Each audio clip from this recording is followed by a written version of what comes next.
This week on the Presidential Diary, a speech gone viral. President Akufo-Addo's call for Africa to end its dependency on the West during the visit of French President Emmanuel Macron is a viral hit, regarded as probably the most powerful message in recent times coming from an African leader. Can no longer continue to make policy for ourselves, in our country, in our region, in our continent, on the basis of whatever support the Western world or France or the European Union can give us. It will not work. It has not worked and it will not work. Also in this edition, the President has again stressed on government commitment to make Ghana the best place to do business on the African continent as he commissioned the new headquarters of Zenith Bank in Ghana. Hello, I'm Jefferson Saki at the Flagstaff House in Accra. The Presidential Diary is brought to you by the Communications Directorate at the Presidency.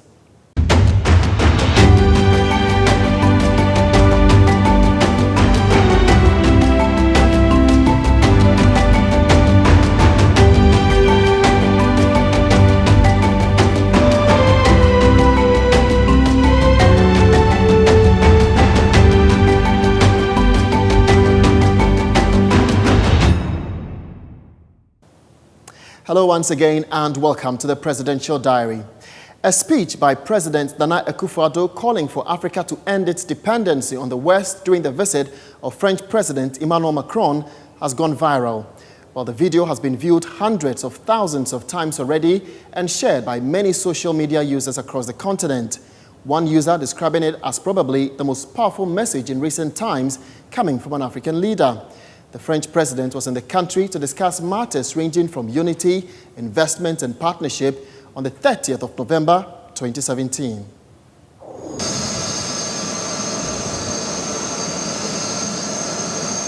The first French presidential aircraft to touch down in Accra, carrying the youngest French president Emmanuel Macron on a day's official working visit to Ghana. Welcoming him is President Akufo-Addo, a leader keen on deepening ties with France and Ghana's French-speaking neighbors.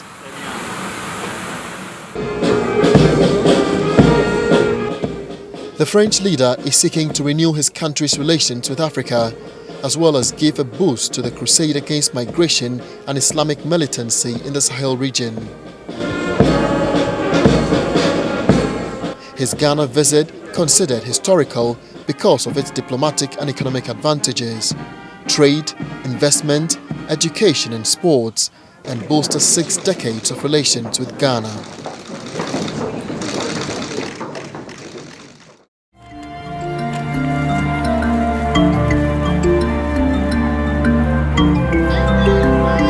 The colors of France, blue, white and red, and that of Ghana draped at the Liberation Monument at the Independence Square in Accra. Both leaders are here to lay wreaths and light the perpetual flame in remembrance of the fight for liberation.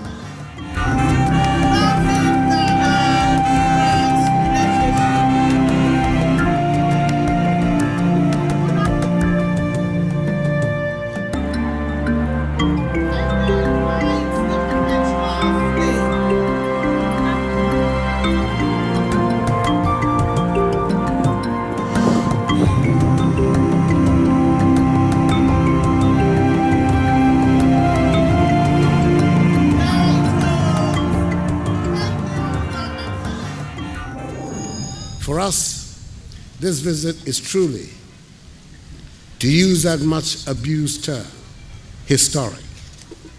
For it is indeed the first time in our country's history that a president of the French Republic has set foot on Ghanaian soil. It is entirely appropriate that a Ghanaian leader, heir to the struggle of successive generations of Ghanaian patriots who helped liberate our nation from foreign domination, should meet with a French leader, descendant of the progressive European people who affirmed to the world the timeless values of human solidarity, liberty, equality, fraternity.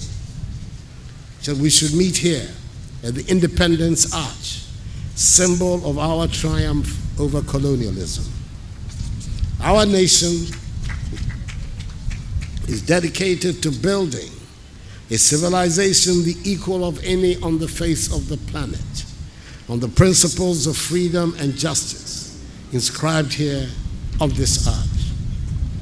The relations between our two countries date back to several centuries, and 60 years ago, with the independence of Ghana, we established formal diplomatic ties, which have been the basis for strong and cordial cooperation between our two nations. As the country bordered to the north, east, and west by French-speaking countries, we recognize the strategic importance of our immediate neighbors and of France to the development of our country. We stand shoulder to shoulder with France in attempting to develop our economies, to provide opportunities for its citizens to fulfill their aspirations, especially the youth. We stand ready to renew and deepen our relations with France for the prosperity and progress of our two peoples. It is a tremendous honor to start my visit in Ghana alongside the President on this very symbolic place and in this very symbolic year. Celebrating the 60th anniversary of your independence is not a side event. It is at the core of the new partnership I want to build with you, with Ghana, with Africa. France is stronger within Europe, and Ghana is stronger within ECOWAS and the African Union. Today, I want to echo Nkrumah's call and say that not only must Africa unite, but also that Europe and Africa must unite.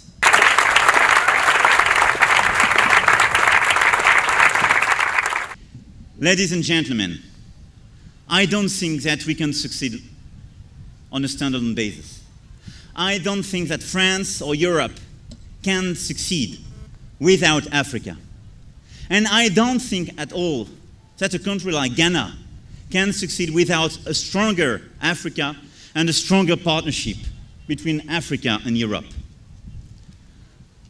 I'm coming to you today to propose that we build together a common future for our children. Our two continents have a shared history, but today, what we have above all is a shared destiny.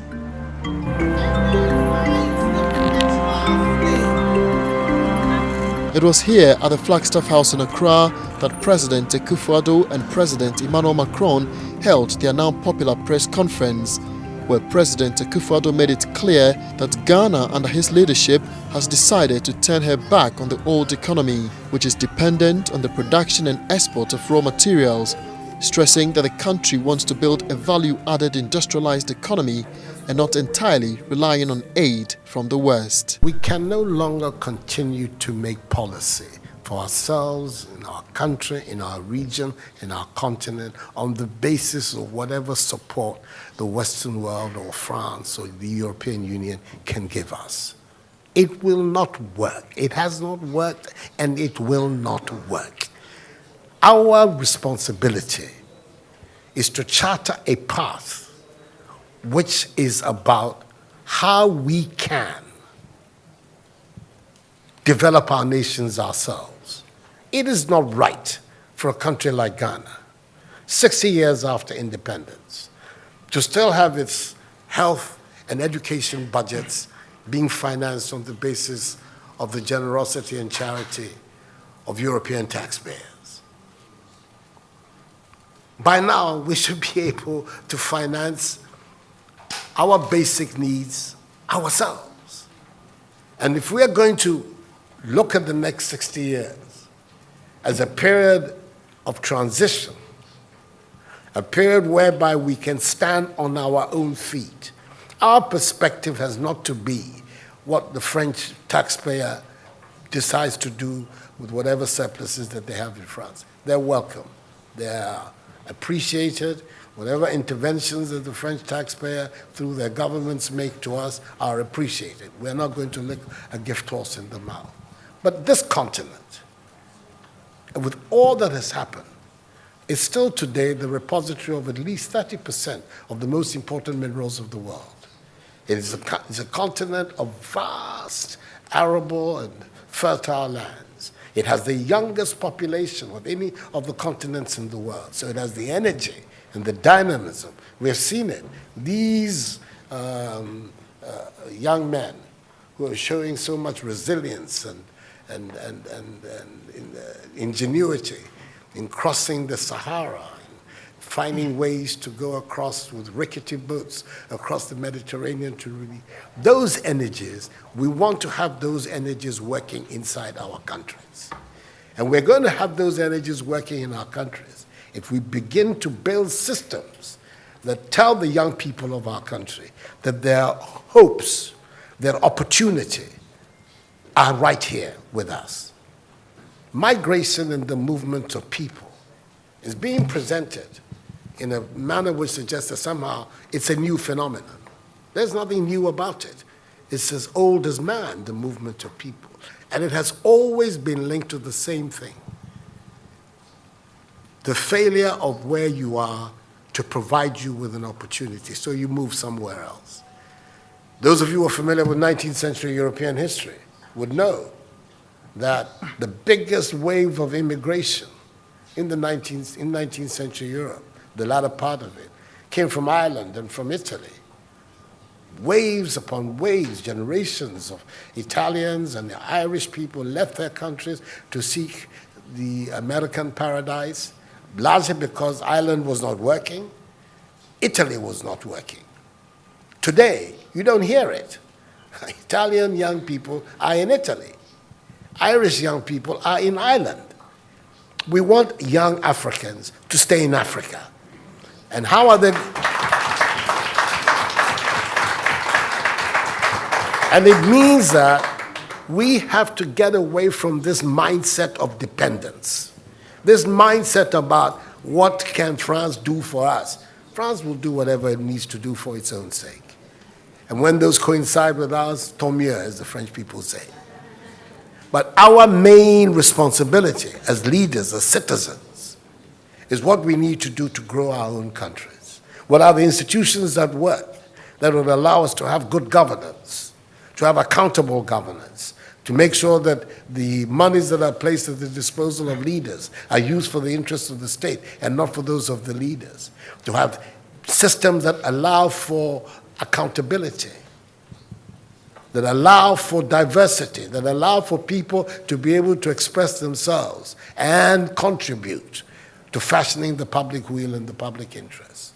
Our concern should be with what do we need to do in this 21st century to move Africa away from being cap in hand and begging for aid, for charity, for handouts.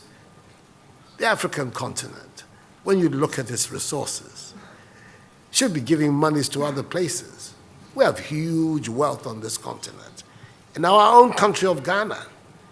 And we need to have a mindset that says, we can do it. Others have done it. We can also do it. And once we have that mindset, we will see it as a liberating factor for ourselves. We keep talking about how it was that Koreans, Malaysians, Singaporeans, who got their independence at the same time as us. We're told of that at the time of Ghanaian independence, per capita Ghanaian income was higher than that of Korea. Today, Korea is part of the first world. So is Malaysia. So is Singapore. What happened? Why did they make that transition? And 60 years after independence, we are where we are. Those are the matters that should concern all of us as Africans, as Ghanaians.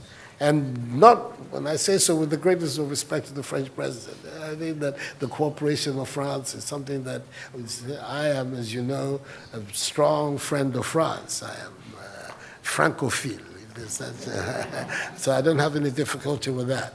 But I'm talking about our own propulsion, what we need to do to get our countries to work so that we can create the conditions that would allow our young people to forego this hazardous effort to get to Europe. They're not going there because they want to. They're going there because they don't believe they have any opportunities in our countries. So that should be our focus. And I believe that with that if we change that mindset of dependence, that mindset which is contingent on aid and charity, we would see that in the decades ahead of us, the full flowering of the African peoples would take place. And that new African personality that was talked about at the time of our independence will become real and imminent in our times. That's what I'm saying. I hope that I'm not upsetting the questioner or even some of my friends who are here. But these are my strongly held beliefs. And that is the reason why I've adopted as the slogan of my presidency, of my period of the Supreme Office of Ghana, that we want to build a Ghana beyond aid. A Ghana which is independent, which is self-sufficient, that is capable of standing on its own feet and building its own life. We can do it if we have the correct mindset to do so. Mr. President, those are my contributions. In many ways, this visit is perhaps the best indication that President Macron of France wants to do things differently. Ghana is neither a former French colony nor is it francophone. It is a dynamic, innovative democracy. His visit to Accra is because of what it symbolizes for the future, rather than for the past.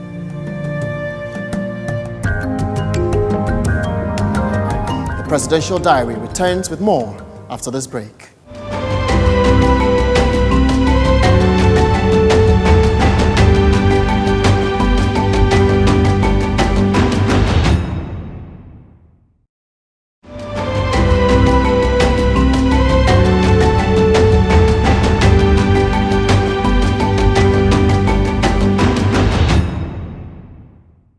Welcome back to the Presidential Diary, brought to you by the Communications Directorate at the Presidency. President Nana Akufo-Addo has again stressed on government commitment to make Ghana the best place to do business on the African continent. The President was speaking on Monday, the 4th of December 2017, when he commissioned the new headquarters of Zenith Bank at Ridge in Accra.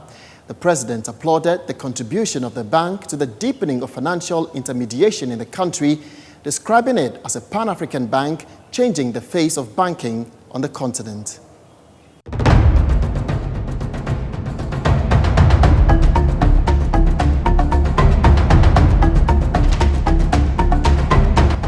A new edifice, a new face, adding more value to the Independence Avenue at Ridge in Accra, the new headquarters of Zenith Bank in Ghana, a bank that was started 30 years ago by Nigerian businessman Jim Ovie with an initial capital of $5 million.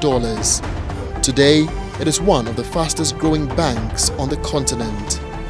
Zenith Bank Nigeria started business about 30 years ago, at a time when doing business in Nigeria was quite difficult, especially during the military era and all that. And because of the strong entrepreneurship and strong leadership of our founder, Jim Ovie, we saw Zenith Bank transform from being a small bank today into a very large bank.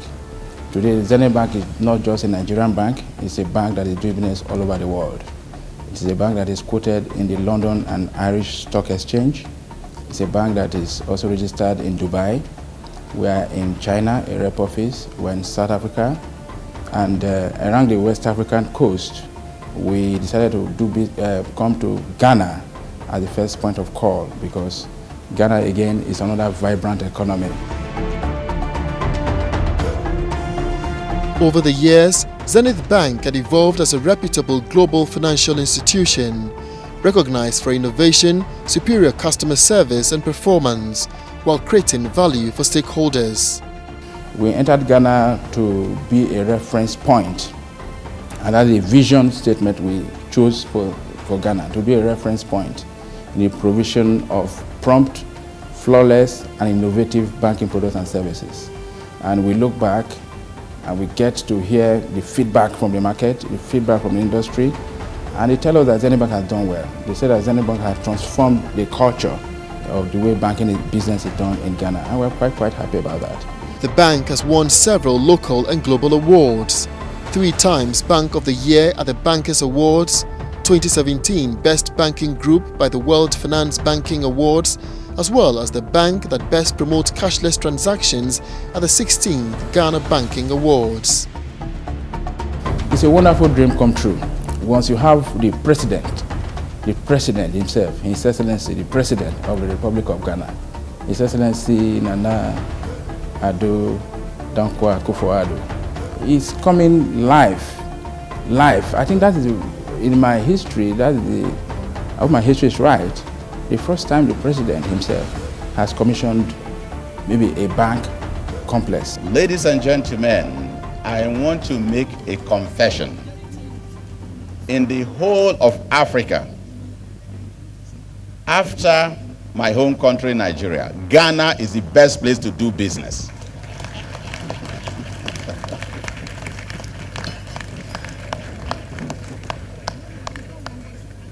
Mr. President asked me a few minutes ago, how many installations did we have here? I was counting the physical branches. I thought it was just 15. The last time I had a record of it, it was about 15. Only for me to be corrected when Madam Chair herself said it was 35 business offices and branches in Ghana.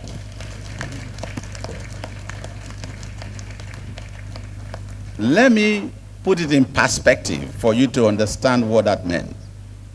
Some financial institutions here that were licensed being in operation way before some of us were born. I'll probably tell you some close to 90 years, 50 years, 60 years, did not have this number of branches. And practically almost all the branches and installations are run, managed, staffed by no less than very capable Ghanaians. And we have found out that Ghanaians themselves are some of the most educated in Africa. Ladies and gentlemen, it's in that regard that Jimovia Foundation had donated recently $2 million to Ashesi University Education Fund for the scholarship award of a number of students for the next 4 years. And I would say very special congratulations to the leadership of Ashesi University, which you understand is our own African equivalent of Harvard, Stanford University, our own Ivy School. This is our own little way of contributing to the environment, contributing to where we do business, not just making profit. When we make profit, we don't keep such profit ourselves. We invest it in the community where we do business and invest it on the indigenous, on the people, educational empowerment, leadership, and infrastructure. I'm here for a very simple reason. What's going on here this morning ticks off so many boxes that are dear to me. And I thought it was important that I should come here and show my solidarity with what is going on in here.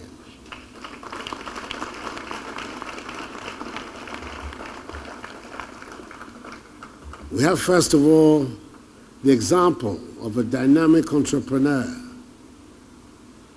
who would build this edifice, this company, which has gone global. It's in South Africa, it's in England, it's in China, it's in several places in Africa.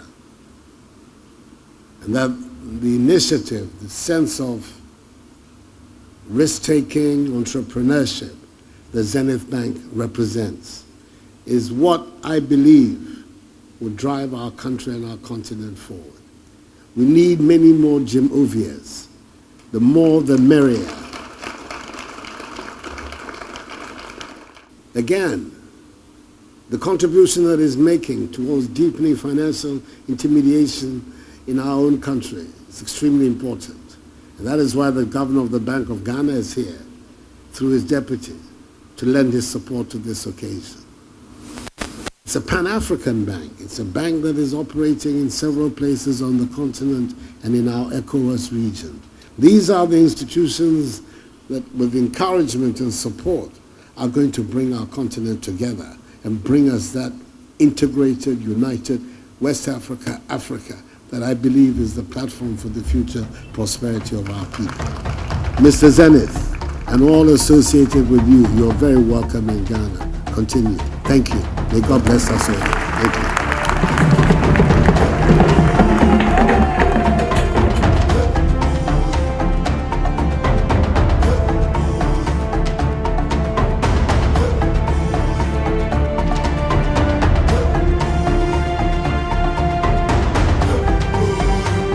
For us as a bank, what the only way we can give back and reciprocate this kind of gesture is to do more and improve how we can invest more in this market, support the real sector more, support the public sector, the government more, and all that. So we'll continue to leverage on our technology and leverage on our innovativeness to improve the quality of the delivery of our products and services as we move forward.